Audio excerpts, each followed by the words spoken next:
Modern Love, the podcast, is supported by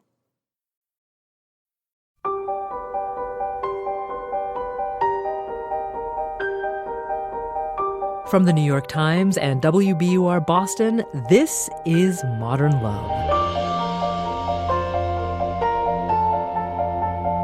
Stories of love, loss, and redemption. I'm your host, Meghna Chakrabarty.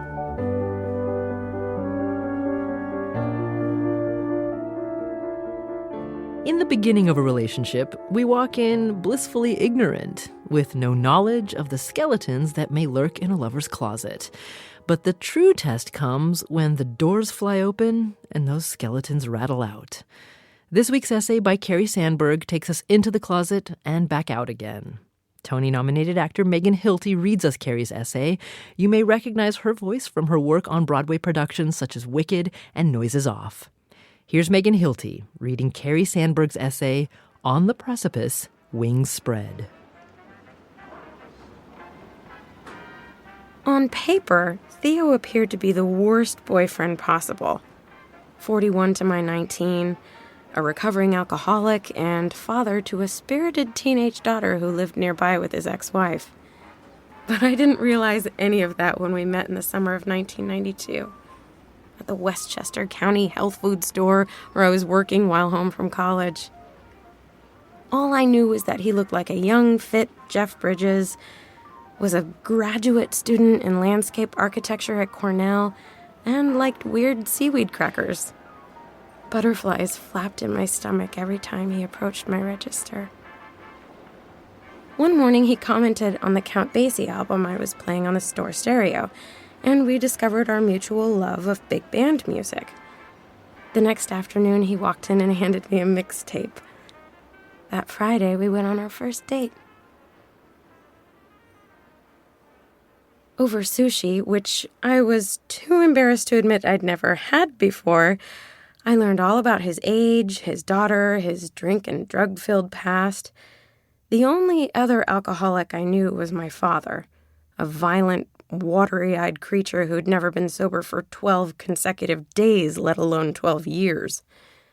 This handsome man sipping green tea seemed to belong to an entirely different species. And unlike my fragile, bipolar first boyfriend, he radiated physical and mental health. After dinner, sitting behind the wheel of his ancient Volvo in the sushi bar parking lot, Theo took a deep breath and turned to me. He began. Assuming he was going to say something benign like, I had a nice time, I cut to the chase and kissed him. When he kissed me back, I felt weak knees and a flash of recognition. Yes, this is it. We spent the next few evenings talking in restaurants and then making out in Theo's car. I liked the way it was progressing, with a kind of passionate restraint. He seemed to be holding back because of my age, so all we did was talk and kiss. One night, when I made a move to do more, he stopped me and finished the sentence that I had interrupted at the end of our first date. I need to tell you something, he said. I'm HIV positive.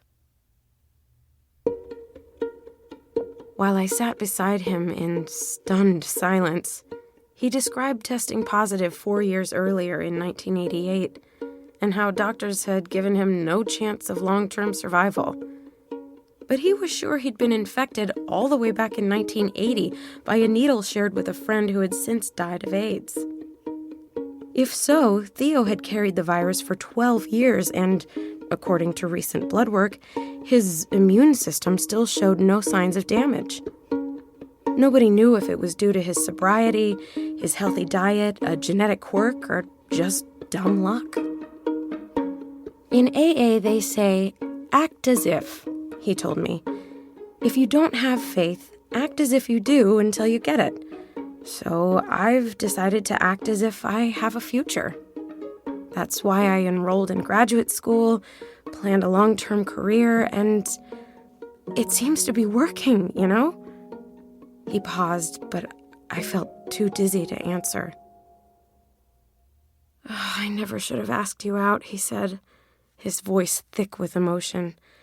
"And I'm sorry I didn't tell you sooner. I meant to, but I've been enjoying your company so much that I kept chickening out. I won't blame you if you never want to talk to me again." Again, he paused for me to respond, and this time I knew what to do. I put my arms around him and found his mouth in the dark and kissed it. I thought briefly about tears and saliva and didn't care. I wasn't afraid, and I wasn't angry.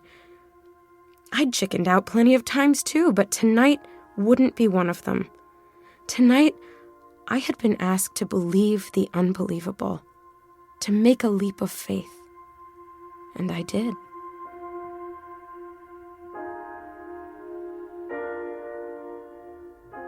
Six weeks later, I went back to school in Amherst, Massachusetts. Theo returned to Cornell, and together we discovered that phone sex was not only safe, but surprisingly fun. My friends thought I was crazy. My mother threatened to cut me out of her will if our relationship continued. Theo and I talked about their reactions and everything else during marathon phone conversations that sometimes lasted until dawn.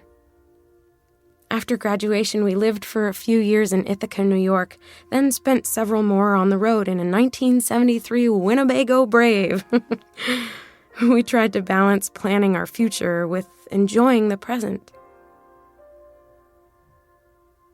Even though Theo appeared to fit into the lucky new long-term non-progressor category, his HIV status taught us to savor each day because you never know how many you'll have.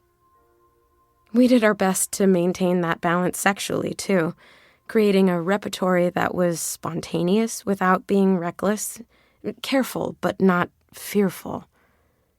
According to a guy on the Centers for Disease Control hotline, our brand of lesbian-inspired lovemaking posed a slight risk of transmission, but I also had a slight risk of dying from just about anything. What was I supposed to do, never leave the house? None of this made any sense to my mother, who stayed up nights worrying and doing deep breathing exercises to calm herself. "Can't you just find another guy?" she asked in despair. "Any other guy." This from the woman who had married my father.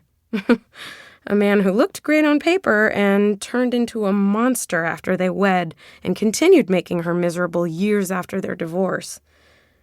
Her experience had taught me that it's a risk to love anyone. 6 years after we met, Theo and I were married under a banyan tree in Key West. Then we sold the Winnebago and moved into a nice apartment in Chicago where Theo had a job with a prestigious landscape architecture firm.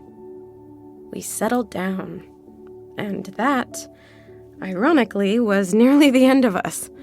Not HIV, not our 22-year age difference or my mother's steadfast opposition, not Theo's alcoholism or my scars from growing up with an alcoholic father, not sex or money or the difficult process of deciding we shouldn't have children given all the complications. No, what nearly undid us is that we became a normal couple. After so many years of continued good health, Theo's HIV, our ticking time bomb, our reminder to live and love to the fullest, receded in our consciousness. The virus started sounding less like a ticking bomb and more like the old-fashioned clock on our nightstand, lulling us to sleep.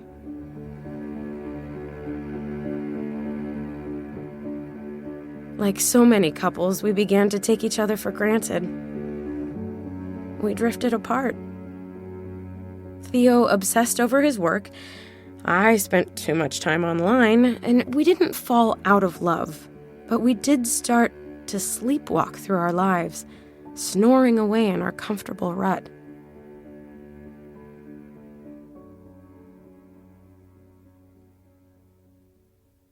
We woke up when Theo became sick. Maybe it was the stress of his high-pressure job that weakened his immune system, or maybe the disease had just finally started to progress as we slumbered, forgetting to monitor his blood. Whatever the case, In the summer of 2001, Theo was in a hospital bed in Evanston, Illinois, dying from AIDS-related pneumonia. Keeping vigil at his bedside, I lost weight, sprouted cold sores, and wondered if I might be HIV positive too. I couldn't remember the last time I'd been tested, but as Theo's fever spiked so high that he murmured about seeing angels, I didn't have time to worry about myself. My husband was dying. I had never been more exhausted, yet more fully awake in my life. High doses of antibiotics fought off the pneumonia, and a cocktail of drugs later restored him to health. It's been 9 years since then. I remain uninfected. We're back to our usual lives. Some days I don't even remember Theo is HIV positive until after dinner, when he swallows his handful of confetti-colored pills. And even then, I don't always stop to give thanks to the good people who developed these drugs, or to remind myself to appreciate each day I have with the man I love. We've been together 18 years now, and I'm pretty sure that if we've come this far, we're gonna make it until death do us part, whenever that may be. We've supported each other through so much already. The heartbreaking death of Theo's daughter at 30 because of leukemia, through sick parents and injured dogs, and running a business together during an economic crisis, and moving back to Westchester and sharing a house with my mother who, God bless her, has finally accepted that Theo is a good man and not her worst nightmare. What worries me most these days is complacency. Because the rattle of pills as my husband shakes them into his palm each night makes a pleasing sound, like the gentle tick of our nightstand clock, and I have to fight to stay awake.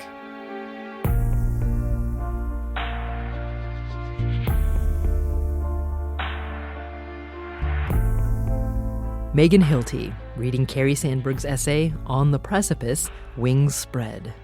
We'll catch up with Carrie after the break.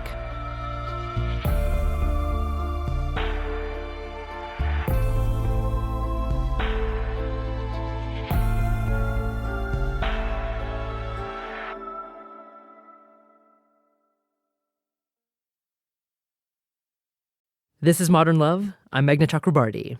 Back in 2010, when this essay was published, Carrie Sandburg was excited but also a bit worried about outing Theo as HIV positive. But in the end, there was something even more serious to think about. I woke up one morning, felt a lump. At 37 years old, I hadn't been getting mammograms yet. So I went in right away, had it checked out, and was basically diagnosed the same day. Carrie had breast cancer, and the aggressive tumors had already spread into her lymph nodes.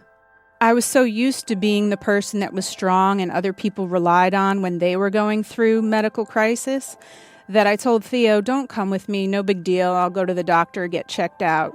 If I need you, I'll call you. But I was on my way from the doctor's office downstairs to radiology to get the mammogram, and Theo was on his way up the stairs. He had left work to come and be with me, just having the feeling that this was going to be bad, which it was. Doctors immediately started Carrie on chemotherapy. They needed to shrink the tumors before doing surgery. It was a whirlwind, and I spent that weekend that the piece came out basically on the couch with a bucket, hoping my anti-nausea meds would see me through, because I had just started chemo and I was completely uncertain as to what the future held for me. Carrie and Theo's relationship was about to experience a revolution of sorts, a complete role reversal. This time, it was Theo coming with me to doctor's appointments and holding my hand through treatment and sleeping in the chair at my hospital bedside while I had surgery. And it was very hard for him, but he wanted to do it because we have each other's back. That's what we do. And it was hard for me to accept his help, but I did because that's what we do. And he was amazing through it, and he and my mom kind of bonded in a way that they hadn't before. It's been 6 years since Carrie's diagnosis. She and Theo have moved to rural Maine, and their dream of living off the land is now a reality. They run a small landscape business and enjoy fixing up their old New England farmhouse. But Carrie and Theo still go back to New York every 4 months for checkups. Because it was a really aggressive strain, and the chances of it coming back are pretty good. Ironically, Theo's healthier than I am right now. My immune system didn't really bounce back after chemo, so I'm still immunosuppressed. While he's perfect health, takes his meds, really strong, he's doing great. And one thing that's funny is that I had to have my ovaries removed as part of my treatment. So I was basically thrown into surgical menopause at 37 and aged 20 years overnight, hormonally, physiologically. So Theo's 65 now, I'm 44, and we're kind of growing old together in this strange way. We're kind of getting to experience some of these things together, which we never could have anticipated, having the age difference. And we've been together for 25 years now. This summer will be the 25th anniversary of our first date, and I never could imagine we would have this much time together. Carrie Sandberg. She and her husband Theo live on the Maine coast and run Red Twig Landscape. Carrie recently finished a memoir and has begun work on a novel. After the break, Modern Love editor Daniel Jones, plus Megan Hilty on what she shares with Carrie Sandberg.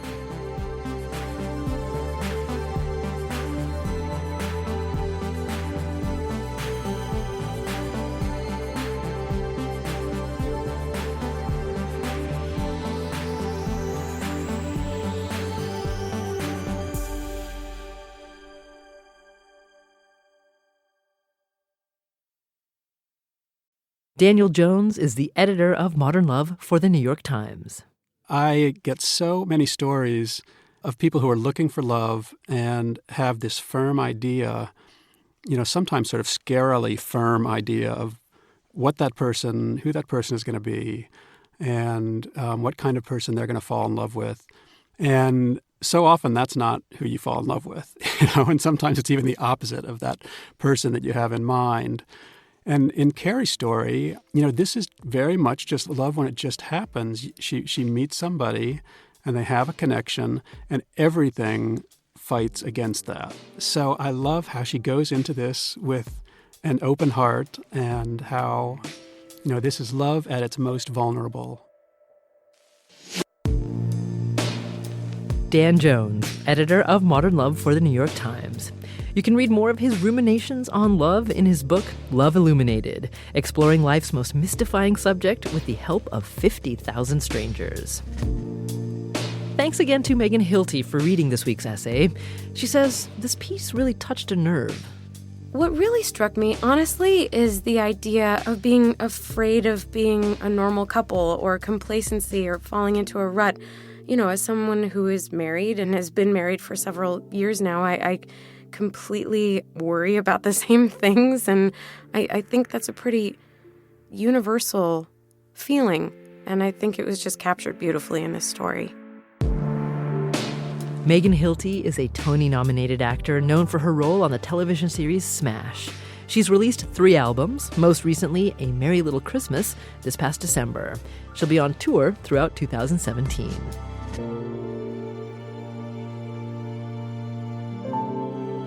Next week on Modern Love, Selma star David Oyelowo. He shares a man's story of blindness and marriage. Just think about the inevitable disconnection. She smiles, and unless I'm told to smile back, I don't. I can't gaze at her nor look into her eyes.